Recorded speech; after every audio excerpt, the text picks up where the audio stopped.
how to shake off starts. Oh, what a move! LeBron James with no regard for human life. Final seconds. Bryant for the win. Iverson against Gill. The crowd on its feet.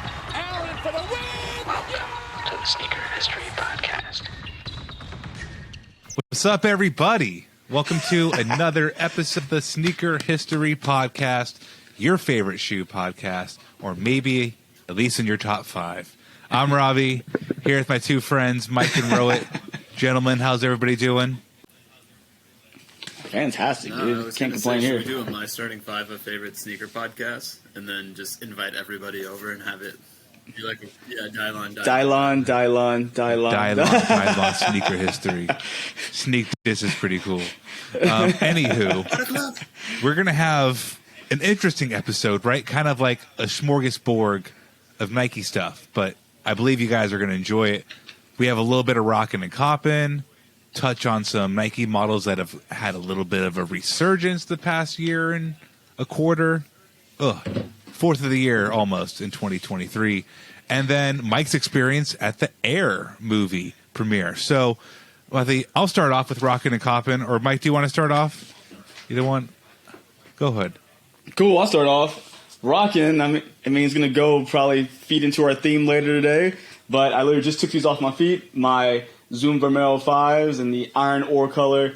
The hype is real. We'll talk about it later, but I just let you know that the hype is real. This shoe is actually one of the most comfortable things I've put on foot. Coppin', I've been feeling like I've been having like this Air Max 1 just like theme like going on lately. So I may try to pick up that corduroy pair or the Shima pair. Just kind of been hanging out.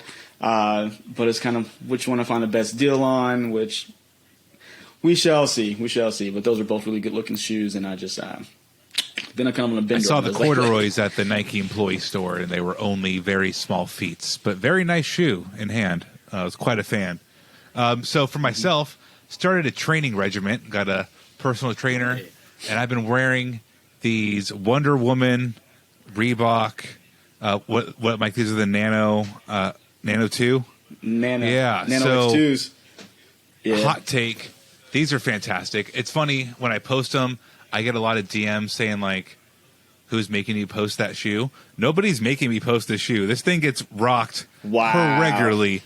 And if you have seen the Wonder Woman movies, even just the way this is looking on camera, very much looks like her armor in the feature films. Lasso of Truth laces. This one has the Reebok vector on it, but the other foot has the DC logo. But just like so many call outs to her look, and just like the textures are impeccable. Very cool, like leather, kind of like the inner parts of her gauntlets with the inner part of the shoe. Of course, the Wonder Woman W on the tongue. But for a trainer, man, fantastic shoes. That's not a hot take. Reebok's been in the cross training. Making you wear that. That's your trainer is making you wear that because you're right. That's just facts you're spitting right now. Respect that, people. And you know, like the midsole cushioning, you couldn't tell me that's not Boost. I mean, I know they share tech with Adidas, but feels the same. Same concept. And then for Coppin, Mike has the Vomero. Rohit's probably going to talk about the Vomero. I like the Response CL by Adidas.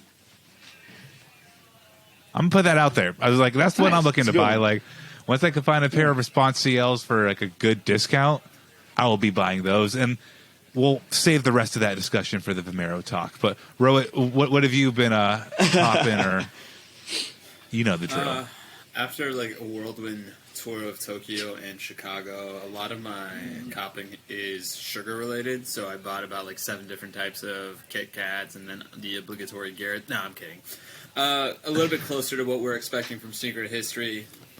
Yeah, you might be my That's so awesome, man.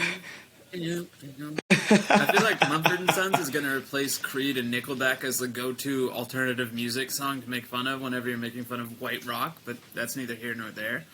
And as for rocking, I took 3 pairs of shoes to Japan. because of our trip episode, which if you haven't, please go listen to that in the archives. It was a foundational piece for me, and all 3 pairs were Jordan 3s, the Ama Manye 3s, the Black Cement 3s, and then the Archeo Winter Brown 3s. And my Japanese team is very nice, very hospitable, and then they asked me what's up with the 3s, and I said, hey, I had read that 3 is an auspicious number in Japan, and they said 2 things. 1, what does auspicious mean? And 2, no, that's not it. So really, I should have been wearing 7 sevens if I were to believe Japanese culture. But that's for another episode. That's for the Patreon episode when I go into the Anthony Bourdain travel log of Tokyo. But that was what I did. But it was a beautiful land. It was a beautiful culture. But I'm happy to be here with my beautiful boys, Mike and Robbie. Man, 3 shoes. We're happy to have you here, buddy. Glad you made it back safely. Robbie, I think that was your exact playbook. I think you'd called out 3. I try to. I'll save mine. You know what? I'll report later, but it's the 3 threes. I love that about you. That's fantastic. I brought 3 shoes with me, too. That was funny. We didn't even talk about this, but I brought 3 shoes with me on my trip. So, Fire Red 3, so I can join the 3 club. Undefeated Dunk, and a Vomero 5 were my 3 shoes. Ro was gone 3 weeks, my man. You were gone 2.5 days. That's a whole different. I was gone 4 days. I had a shoe for each day. Anywho, one of those shoes. Don't you judge me. I mean, so you brought a Vomero, a pair of Jordan 3s, and I'm blanking on the third shoe you just said, but The undefeated. That's not important. The important part is the Vomero and the Jordan 3 to this conversation. The undefeated Air Force One is fantastic. But the Vomero, man, there's been probably like 7 different colors the past 9 months? In that ballpark? They say that's about right. Mike, what's your... Probably even more compressed time. Plus, what's your thought on them? I know you did a whole video of only wearing them for a week straight, right? How'd that go? Mm-hmm. Yeah. It went well. It's one of those shoes. It's like step in comfort immediately. You're not having to worry about breaking it in. I mean, you know exactly what it is. Nike saw that they want to go back and take a little bit of market share back from one known as New Balance. And with them being with the 1906R and 2002R, all that good stuff, this is a prime time for them to come back because they released this, about 4 or 5 years ago. They were sitting in the dollar bin, for lack of better words. But they come back around in more lifestyle, muted colorways that's more popular now. They look good with pretty much anything from what I've seen so far. Feel good. And I say it's a contender for that athleisure market that they're trying to, kind of get a chokehold on again. You had a pair particularly in mind, right? Right, and I am slightly biased because I will always stand for the Dornbecker collection. I think it's one of the most admirable and noble things Nike does, let alone any sneaker company does. But if you guys haven't, check out that Vomero 5 Dornbecker because, my goodness, it takes that whole concept that Mike was talking about in terms of muted colors and just very subtle presentation and just flips it on its head. And it's the concept of that bright orange. It's the concept of the removable swooshes. It's the concept to, apologies if I've got the patient's name wrong, Jarrell, I think that's his name. If not, give me some time to vamp. But they really took into account the Dornbecker product team that was assigned to this young man, and he had a love of robots, he had a love of Legos, and if you can't tell that by looking at that shoe, I don't know what to tell you, but that alone was what dumbed it down for people like me who are always kind of last on these sneaker trends, and this is why we're talking about this, because I asked Mike, I asked Robbie, my 2 sneaker gurus, what's going on, because to Mike's point, this shoe has been around for 4 years, and then all of a sudden, all it took was a little bit of light, and now it's just inflamed, and it's got that hot fire that only Dylon can spit. Only.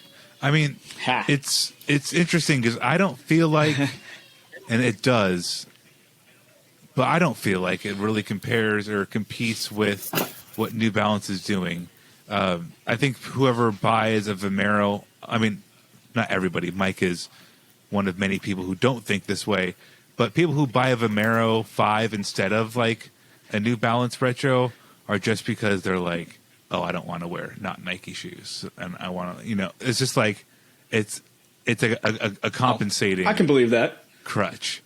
Not to say they're bad shoes. I mean, like I personally like the black pair with like the yellowed kind of midsole tooling, like in like a or teeth. Yeah, those are clean. I know which one you're talking but about. I like the seal response more, just because it gives you less techie of a look. I think this from a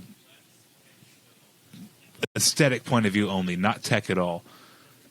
It is much more in line with what like New Balance does than what a Vomero. Like Nike's this innate like caginess of that era, right? They were just starting to figure out there's not flywire here, but it's kind of like that plastic overlay into the eye stays. Like it's just like a very Nike thing to do. Like that's not a very New Balance-y thing, and I think the response seal kind of falls more in line.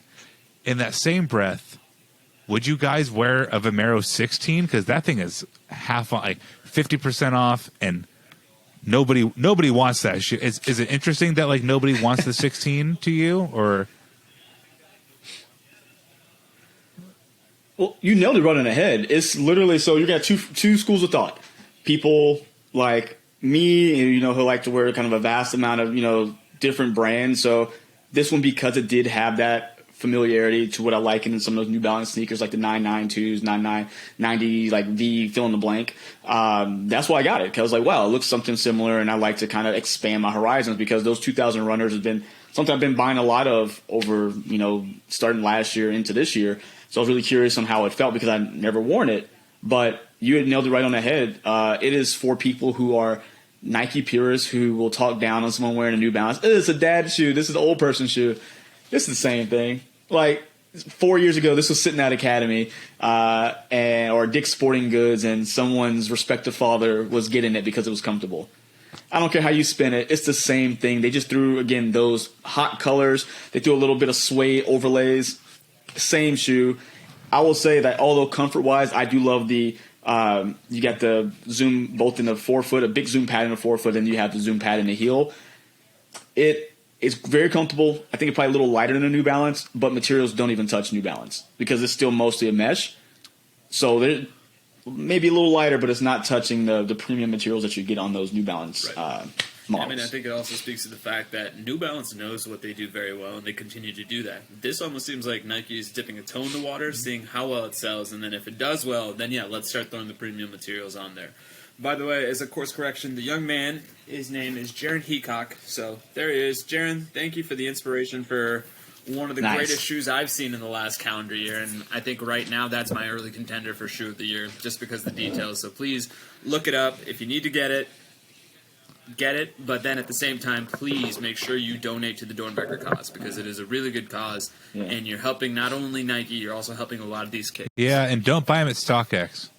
Yeah. Don't buy them. $400. Don't buy them from StockX either. Yeah, but to kind of end on this point, what I think the Vomero does better, or what I know it does better than the New Balance thing, is from a packability trip standpoint.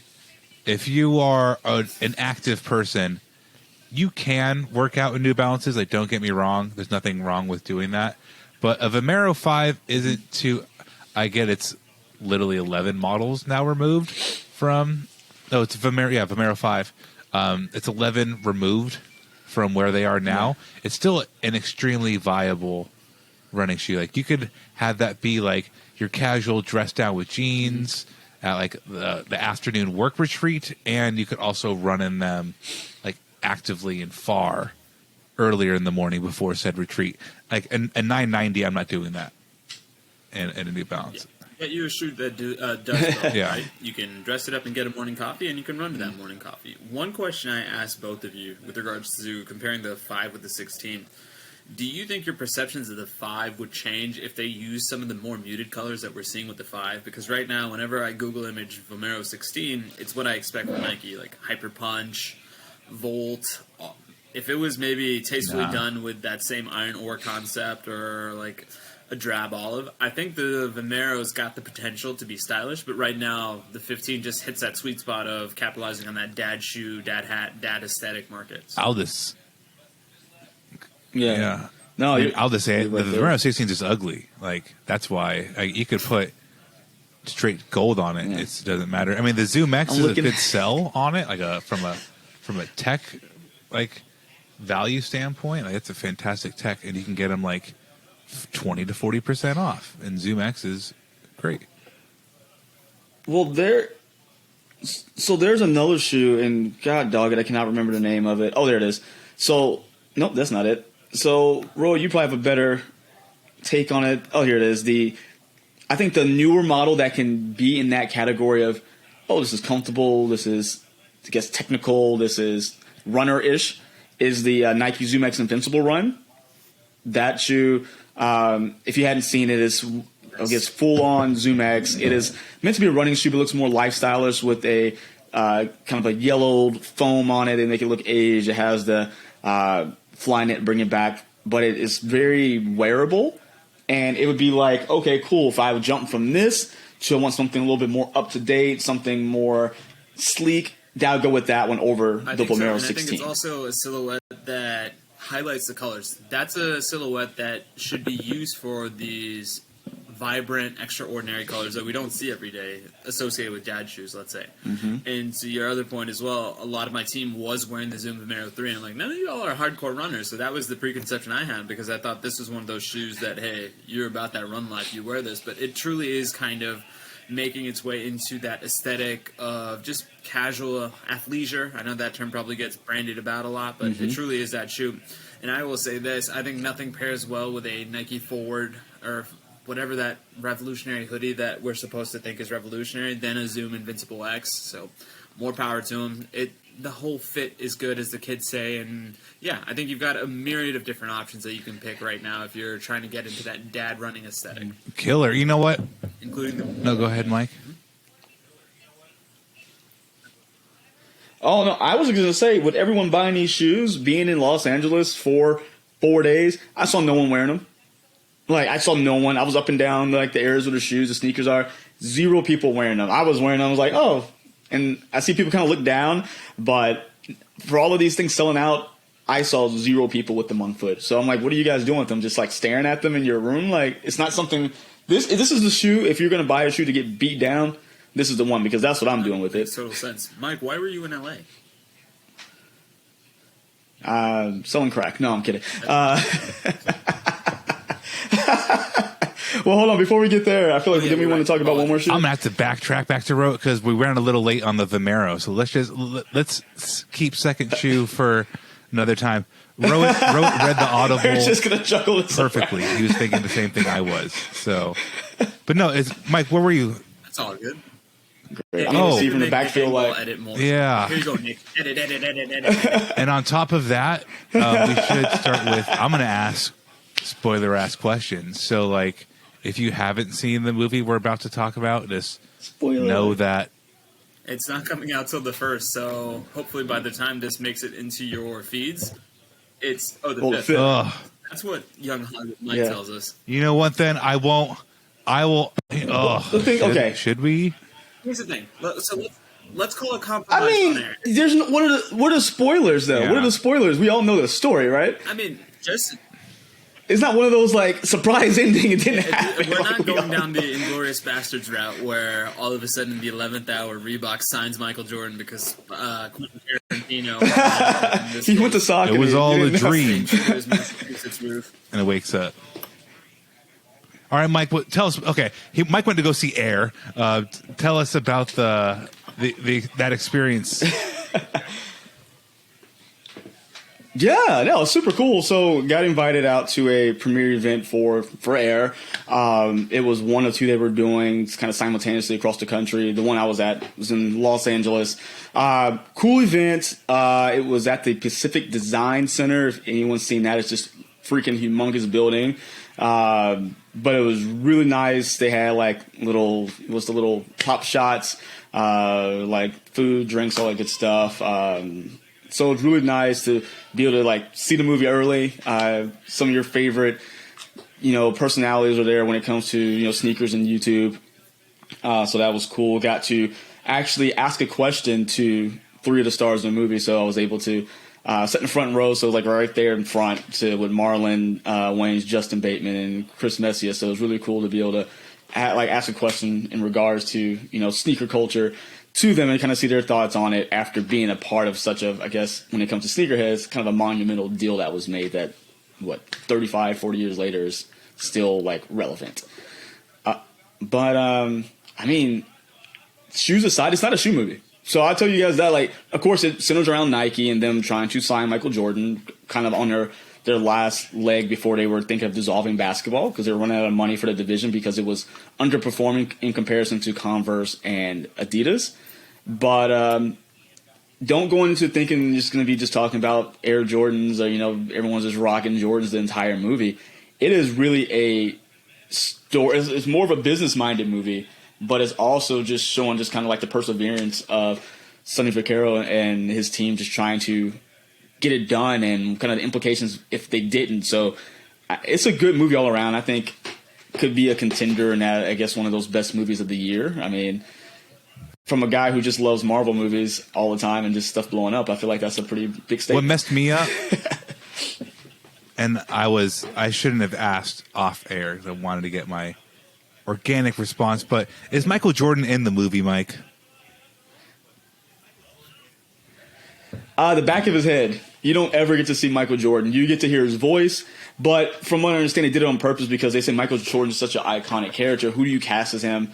And his presence would just kind of overshadow the story of the movie, which it makes a lot of sense. And the way they did it is everyone's so perfectly placed because when you have Mr. and Mrs. Jordan in the Nike boardroom and you have Michael there with them, Chris Tucker's character is speaking with them, and they're so perfectly placed. Like Michael's in the shot, but you get like sideburn back, like you just don't get him, and it's just like perfectly placed everywhere, so you just never see his face.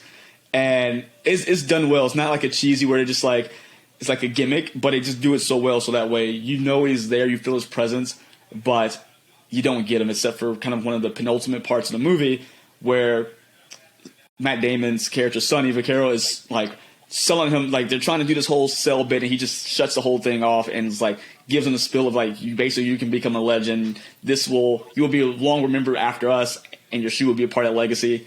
They show, of course, highlights of Jordan's life, his career, and that's what you get with Michael Jordan. That's the most Michael Jordan shit. I was going to say. That's the most Michael Jordan shit of all time, just to be like, you know what?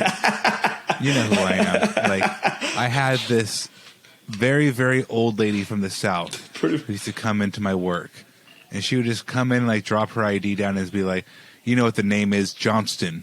And just, like, walk away. And I know who her first name was blank. I'm not going to say her full name. She's probably dead. She was very old. She was very old. But, like, this the goal to be like, you know exactly who, like, you know what it is. It's just like, people have played. Are you cooler than Abraham Lincoln, Michael Jordan? Like, you cooler than, like, we all know what Abraham Lincoln looks like. We all know, just like there's so many people who have been portrayed. And on top of that, with the deep fake technology, you could have de-aged Mike. You could have done so many different things to have, like, it's just the most, it doesn't bother me in a sense of, like, it ruins the movie for me. Just, that's the most Michael Jordan effing thing. Just to be like, nah, I cannot be in this movie about me. You a little bit. It's a couple different things. Now, I'll probably call ice on myself, so if you guys want me to... No, please, go for it. But I feel very strongly about this topic. Like, there's a couple things I want to say. Kudos on Mr. Affleck and Mr. Damon for not putting Jordan in there, because I do think if they got the wrong actor, this movie does not get any sort of success, because it's going to just be the Achilles heel of the movie, because they could say, oh, this is the greatest movie ever, and then all of a sudden it's like, can you guys believe they got Jonathan Majors to be Michael Jordan? Nothing against Jonathan Majors, but that man is everywhere. And I'm surprised if that's not the side of his head that's in this movie. But, Mike, for me, sports movies are something else that I'm very passionate about, probably in an absurd amount, given I am the father of one and a cat dad of two. But how was this in terms of a sports movie, in the sense that the vibe I got was this was more Moneyball than Miracle, where it is that business concept. It's more about the idea men and women behind the scenes. It's almost less is more, because there's this concept in American football that there are certain players that are so good, the less often you use them, the more effective they are, because you don't have the game tape for it. And maybe this was Ben Affleck reaching into that mindset and that methodology and saying, you know what? everybody's going to know that if we use Jordan, it's going to overshadow the movie. The story should be about Sonny Vaccaro. And I do think that he is one of those people that if you're listening to this, the assumption is you know who he is, you have an opinion on him, good or bad. This movie's not for us in that sense. This movie is for what we like to call that origin story crowd. Much like how this podcast might be somebody's first podcast of the sneaker history experience, Air is going to be somebody's first experience to sneaker mythology. So they have to make sure that they cater to that lowest common denominator, if you will. And I don't mean that to be insulting to the audience. It is what it is. So is that fair? Because that's the vibe I get. And then the other thing is, probably because I saw Good Will Hunting fairly recently, like, what's the Ben and Matt dynamic in this? Is actually pretty good. The between Phil and Sonny, I didn't know that's the relationship they had. I mean, I'm sure some of it may be a little bit characterized for the movie, embellished, but it seems like Phil Knight, a little bit probably, but that's movies for you. But it seems like Phil Knight kind of threw Sonny a bone, because through the whole movie, kind of the running statement or joke was, "What does Sonny do here? Like, what does he do? Like, he's just kind of here, and he's giving away free shoes to all these high schoolers." So that's kind of the running kind of joke through the movie. And basically, this was his last shot because they just weren't, like I said, they weren't banking on any athletes. They just felt like they couldn't get anybody to Nike. But the relationship that was the best in the movie was going to be Sonny and David Falk. There's just one phone call in the movie that is so, like, it's so ridiculous, it's hilarious. Like, just the anger that David Falk has, just ripping Matt Damon a new one. He's kind of like, just kind of looking around, like, just basically just playing it off. It is literally one of, like, the best exchanges I've seen. And the way they filmed it wasn't like just someone on the phone talking to nobody. Apparently they had them both in the same room, just kind of divided the wall, and they were doing the scene at the same time, talking to each other. So it was in, I guess, what we call real time, at least during when it was being filmed. So it was, you can see just the exchange is just awesome. They did that with all the phone call scenes, I think. So with, Viola Davis's, Mrs. Jordan to, talking on the phone with Sonny when they're trying to, close the deal. All those things are just like real-time conversations. But I have no idea how Mrs. Jordan is or how her demeanor is. But if it's anything like Viola Davis's caricature of her, fantastic. Like, her job in this movie was and that was what struck me most about this movie was the fact that cast is stacked. And I call it the Ocean's 11 corollary. I'm sure there's probably a more scientific and advanced term for it, but it seemed like 1 through 8, they got award winners, or they got people that had clout. So when you have the likes of Viola Davis, Jason Bateman, Marlon Wayans, Chris Tucker as your first men off the bench, or first women off the bench, because ultimately it still seems that this is a Matt Damon story with occasional dashes of Ben Affleck, but if you can round out your supporting cast the way that they have, like, this movie can't not be good. Robbie, what are you thinking? Because, you're another one of those guys whose movie opinion I take very seriously. No, I think you guys have really covered it pretty darn well. It's interesting to think of Michael Jordan as a MacGuffin, but yeah, who can secure the chalice, or Michael Jordan in this case? That must be obtained. So, how? I will say there's one flaw in the movie, and only I guess people who are know sneakers would notice it. So the first Jordan 1 didn't have the Wings logo, just had Air Jordan written on the side of the wing. They went straight to the Wings logo for the presentation. So it was like that was the only thing I could pick out of the movie that was flawed. But I'm a nerd, so Happy Hour, one of our illustrious members of our Discord, he actually put us on game, because if you look at his Instagram story, and obviously it's March 23rd, you probably won't get to see it when you're listening to this episode. He had listed out, I think, even the jacket that Phil Knight or Ben Affleck as Phil Knight wearing in the trailer, that was also made in 92, and I think this movie is set in the mid-80s, so there's a lot of stuff there. But I do think it's going to be one of those things that the movie's quality will be so good that even though you've got the likes of the three of us that are going to nitpick certain aesthetics and certain styles, I think the overall arching theme of the movie is going to prevail it into rarefied air. Right. Personally, I don't care. So it's interesting how, Mike, you notice. I would notice, but I wouldn't care. I wouldn't notice the jacket. I'd have to go Google it. But interesting. Yeah, no, it was one of the things you don't care about. It's why did I notice that? It was more of like I was almost mad at myself for Here's the noticing thing. that. I'd love to get your takes on this. So my spouse is in the medical industry. I can't watch anything remotely medical with her because all I'm going to hear about is that's not true. Why would they do that? No, you don't need to do that. You need to do this. And I'm like, it's a movie. Do you really think Sandra Bullock and George Clooney are out in space like this? Like.